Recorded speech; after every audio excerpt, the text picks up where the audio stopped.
Hello everyone and welcome to a brand new episode of the Sports Insight with your host Omar Khan. And yes, we give you information with regards to sports from all across the globe. You guys can surely reach out to us on our social media handle, which is @ Indus News Sports, that basically works for Twitter and for Instagram. But anyways, we'll go to the headlines first. Yes, from the world of NBA, Brooklyn Nets won against the Pelicans, while Phoenix Suns defeated Utah Jazz.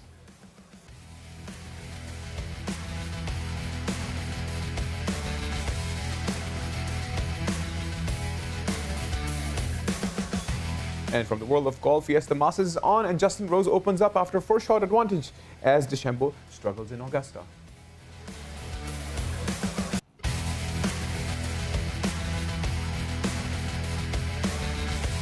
And from the world of Europa League, Arsenal managed to draw against Slavia 1-1 on Thursday.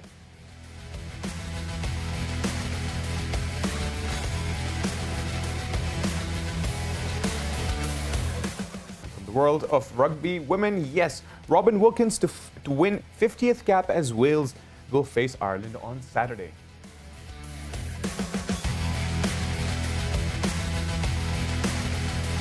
And yes, those were the headlines with regards to the world of sports. But yes, we surely would want to talk about two major events, two major tournaments, and two major actual matches that took place. Obviously, the Brooklyn Nets winning against the Pelicans in the world of NBA. And not only that, Phoenix Suns defeating the Utah Jazz. But not to forget that, to share and discuss all of this, the victory that have actually taken place, we have with us Ricardo Barreto all the way from Lisbon, Portugal. Ricardo, welcome to the show.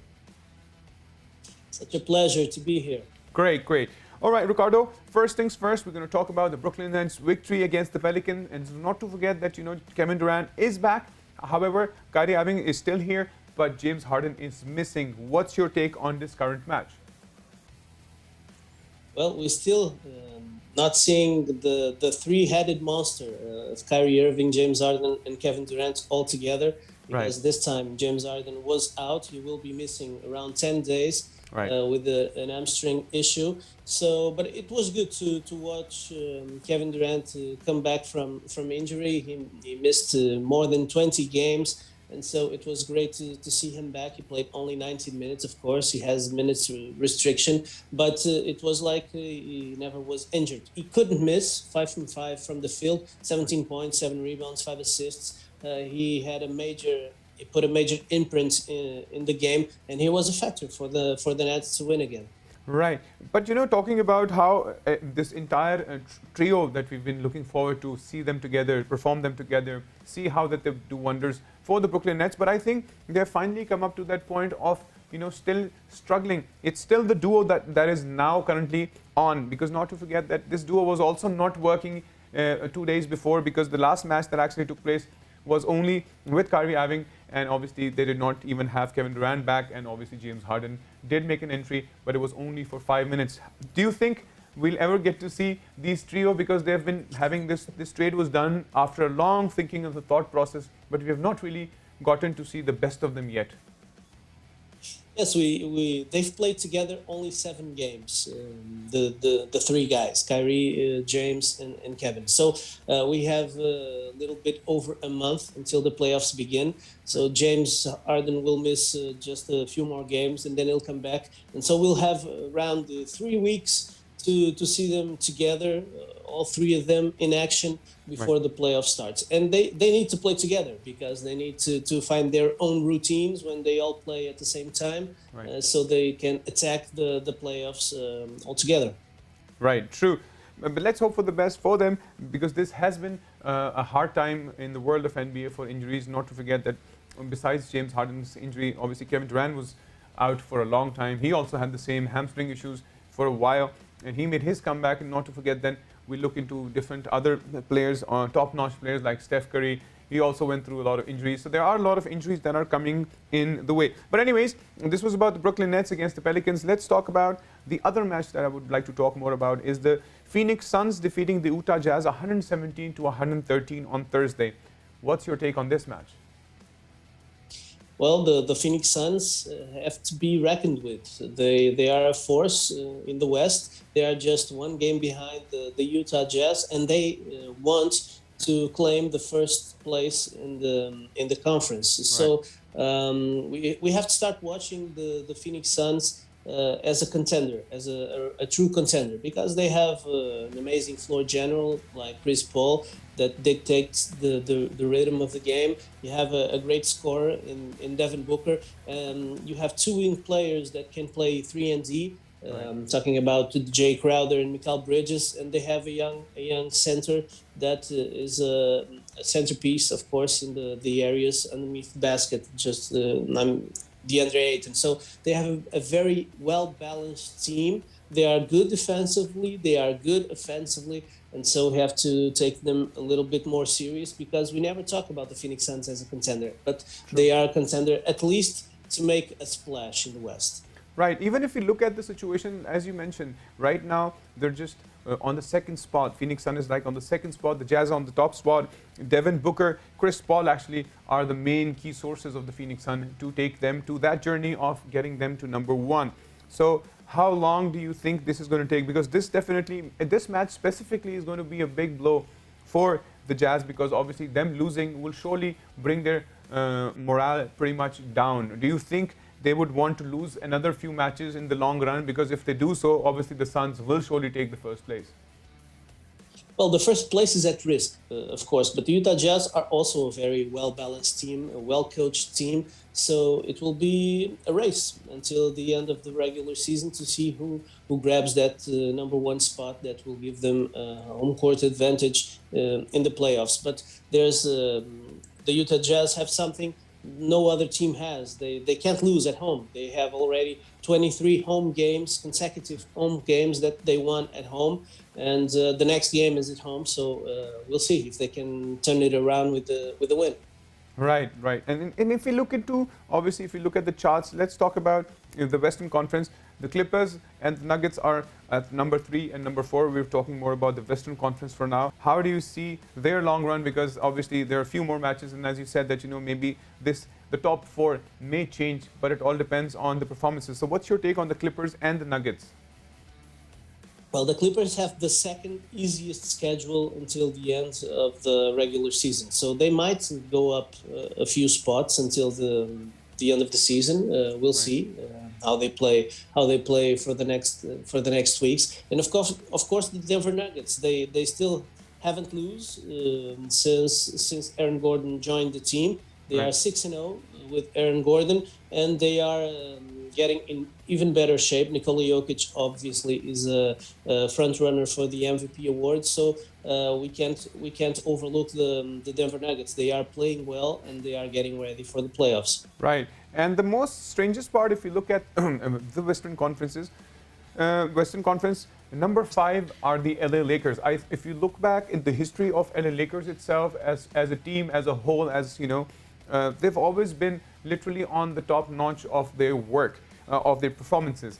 Do you think this current scenario, this current season, this current, the recent amount of games that they've played, and still being at number 5, don't you think they could have done much better than what they've done so far?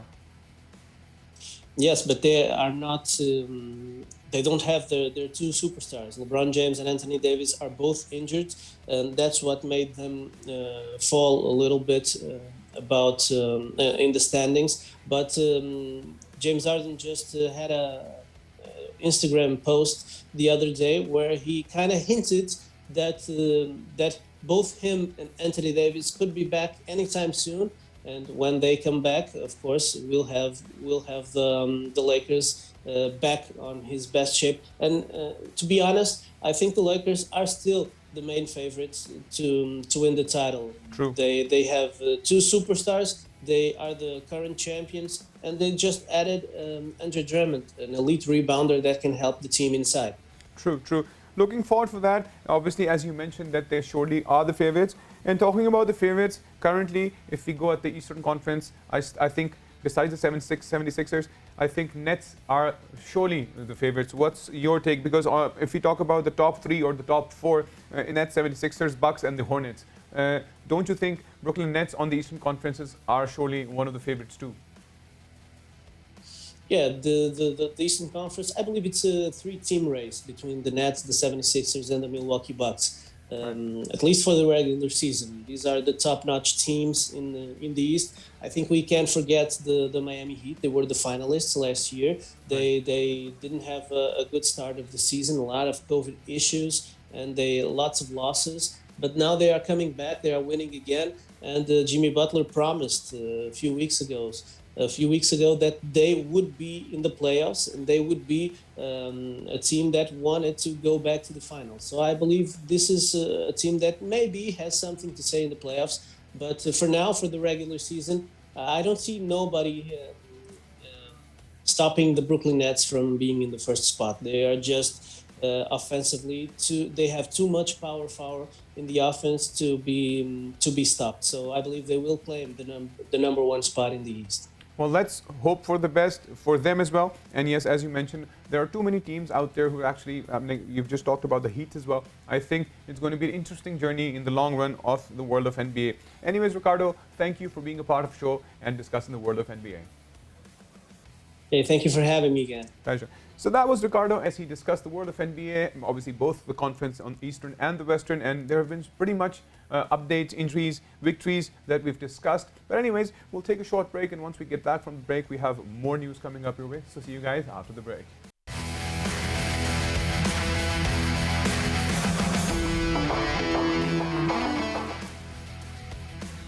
And welcome back from the break. And yes, before the break, we were discussing the world of NBA.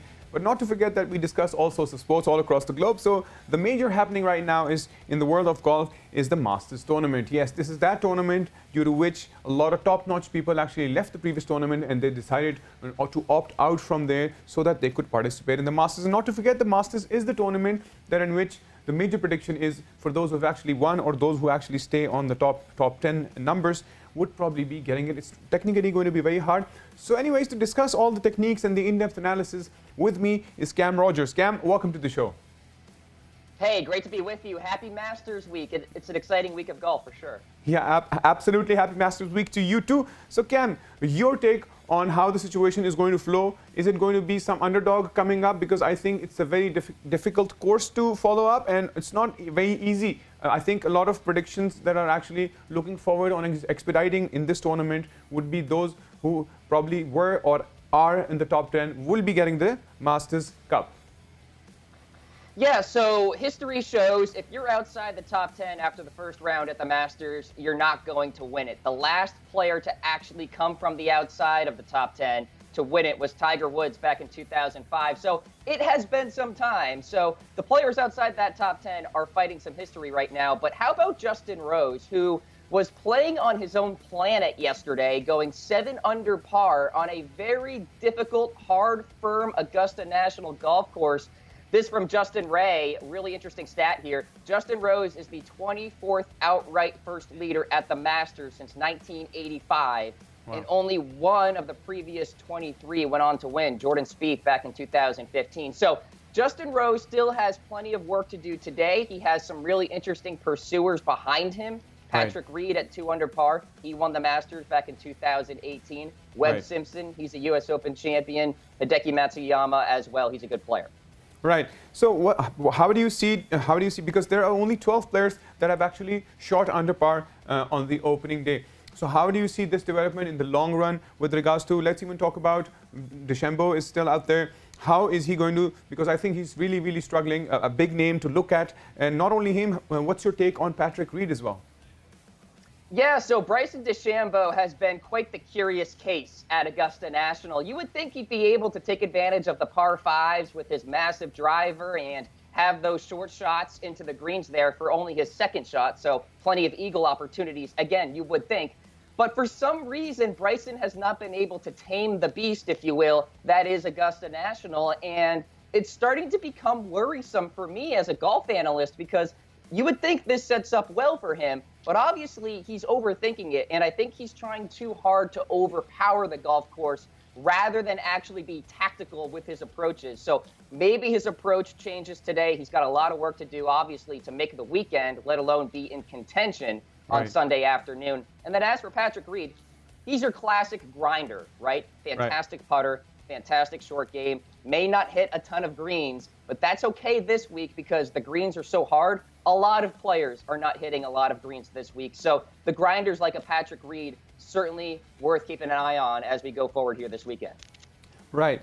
Who do you think would make it out on the last day? Because obviously in golf, it's not just the first day. I absolutely agree with the idea that you've mentioned, that those who've actually been sticking around in the top 10, there's a major possibility of one of them in getting to that point of victory.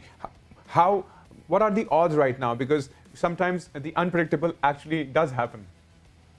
Well, there's a lot of firepower, at even par and 1 over as we stand. Jon Rahm is my pick to win this week. Going into the Masters tournament, I loved Jon Rahm. He's sitting there at even par. Now, there's a possibility of some wet weather this weekend. Thunderstorms, rain. If it rains a good amount, that means these greens are going to get a lot more receptive, which will allow players who are behind Justin Rose to make a big-time charge because they can fire their shots at flag sticks. And Jon Rahm is one of the best in terms of playing in wet conditions. He's got that big driver and a really good iron game. So he's somebody I'm tracking this week. Justin Thomas just won the Players' Championship. He's right there at 1 over par. He surely has the firepower to make a charge. Colin Morikawa, 1 over par as well. One of the elite iron players in this game, perhaps the best in the field this week. He could make a big run as well. So if you go down the board a little bit, look at the 1 overs and the 2 overs, I'm not writing them off, especially with the big-time names that are sitting there. Right, interesting. What's your take on Cameron? I mean, is he a part of the tournament, and what are the odds if he's participating? Because obviously people do have a lot of approaches towards each and every individual. Like you said, there's a lot of firepower out there. But is Cameron Champ on board for the Augusta? Yes, Cameron Champ is in the field this week, and he got off to an okay start. Here's the thing with Cameron Champ. He's one of the best drivers on the PGA Tour. He has a ton of length. The only problem is the rest of his game is just sort of It's average as we stand. So we'll see what happens going forward this weekend if he can make a charge at things. But if he can rely on that driver, right, and create very short shots into these greens, maybe he can fire at some flag sticks and make something happen. But in terms of his recent form going into this tournament, it wasn't very good. So I wasn't high on Cameron Champ particularly this week, but he certainly has the talent alone to make something happen. So who are the top 10 ones, or maybe you can just talk about the 2, 3, 4 people, or maybe just the top 5 for now, who you think, or you would probably vouch for in seeing that they may end up, or one of them may end up winning the tournament? Well, I think Will Zalatoris is a really interesting story. 2 under par yesterday. He is one of the elite tee to green guys on the PGA Tour. This is his first time at the Masters. The last time a first-timer won at Augusta National, it was 1979. I was not born, I guarantee that. It was Fuzzy Zeller. So it has been some time, right? But Will Zalatoris has the game to get it done. He could finally buck that trend, if you will. So I'm watching him. He's tied for 4th right there with Webb Simpson and Patrick Reed, etc. So if he can follow up yesterday with maybe another 2 under, 3 under, 4 under today, watch out this weekend. I like him a lot. And obviously, I mentioned Webb Simpson. He's another grinder that you want here this week at Augusta National. Right. If we look back into, obviously, those who've actually literally won the championship, let's talk about the champion himself. Let's talk a bit about Tiger Woods. What's his update with regards to the situation scenario right now? Because, he's been out there, he's been nailing all sorts of tournaments when it's to golf, and obviously he himself is a leader. But obviously, after that accident, I just went through this news yesterday that it has become slightly more technical with regards to the accident, because it was a very tricky situation. I'm sure you probably have a better update on that. Yeah, so we got the final report earlier this week that Tiger was going excessively over the speed limit. In fact, he accelerated after he went across the median and then eventually crashed. So it seems like an open and shut case because no law enforcement was there to actually, radar him to detect his actual speed. And there were no injuries aside from Tiger's own injuries. So It's open and shut, right? No criminal charges, no warrants needed. Everybody sort of moves on. Originally, we thought we weren't going to know all of this because technically it was due to privacy issues, but Tiger waived that right, which tells me that he wants the public to move on as well. And now he's just focused on the rehab process, if you will, getting back to doing the typical things in life, and then eventually getting back to the PGA Tour. I will tell you this, he will do everything in his power to get back to the PGA Tour because there's no way the greatest golfer to ever walk this earth wants to end his career like that. So I think he will do everything in his power to come back. It could be late 2022, early 2023, something along those lines. But he's in good spirits right now. Obviously, he wants to be there with his buddies at Augusta National, but he's in good spirits. He's talking to people like Justin Thomas, and it sounds like all is good as we go forward. And looking forward on that positive momentum from his side. And obviously, he's been through so much already in his life. And when we look back into his career, not only as a golfer, but I think he's gone through all sorts of ups and downs and turmoils and operations and whatnot, you know. So we all know that story, but he's always been a survivor. So I think, so how many times has he actually gotten hold of the title of the Augusta itself? Yeah, he's got 5 green jackets. Of course, the most recent one being in 2019, which was truly the pinnacle, perhaps, of his career. As you mentioned, coming back for so much adversity, all these back surgeries and the DUI and the sex scandal in 2009. It's like you put that all together and he had to battle back and become a better man and also a better golfer from all of that. And he got there in 2019 and then obviously had a back surgery earlier this year. There was some worry if he was even going to play Augusta National before the accident even happened. So that was something that we were tracking. But obviously, he has a ton of experience at this golf course. He knows it like the back of his hand. He can show up without any good form whatsoever and still contend, in my opinion. So I hope he comes back for 2022 of the Masters. I think that's a little too early. So maybe 2023, but we shall see. Yeah, looking forward for that. But anyways, I'm sure he's surely excited about all the situation with regards to golf. And obviously, being a sportsman, he'd surely want to come back. Anyways, I'd have a quick take on the current event that is still underway. Obviously, it's one of the biggest tournaments out there. So your take is going to be Will Zalatori, right?